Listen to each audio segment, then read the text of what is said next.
महाराष्ट्रातील नांदेड जिल्ह्यातील माहूरगड येथे एक मोठी दुर्घटना टळली आहे।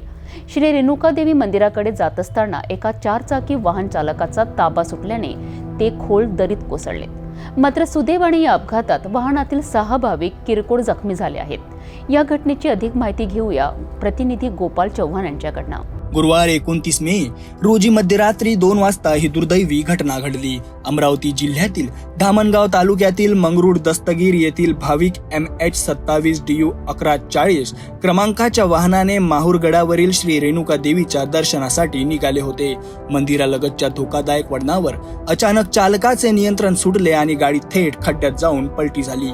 या अपघातात चालक सौरभ महेंद्र मरोडकर वय 27 यांच्यासह आकाश गजानन खालखुने वय 30, योगेश सुरेंद्र चौहान वय 28, रोशन शरद माडुरकर वय 33, अक्षय हळदे वय 28 आणि भूषण पिंपळे वय 25 हे भाविक किरकोळ जखमी झाले।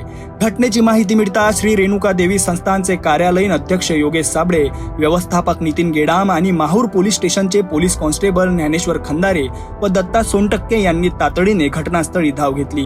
त्यांनी सर्व जखमींना तात्काळ माहूरच्या ग्रामीण रुग्णालयात दाखल केले। रुग्णालयात डॉक्टर अक्षय वाठोरे आणि परिचारिका आरती शिंदे, गजानन भोपाळे यांनी जखमींवर तातडीने उपचार केले आणि त्यांची प्रकृती स्थिर झाल्यावर त्यांना घरी पाठवण्यात आले।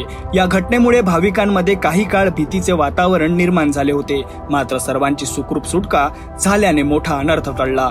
ही होती माहूरगड येथील अपघाताची माहिती। सुदैवाने कोणतीही जीवितहानी झाली नसली तरी या घटनेमुळे धोकादायक वळणांवर वाहन चालविताना अधिक काळजी घेण्याची गरज आहे।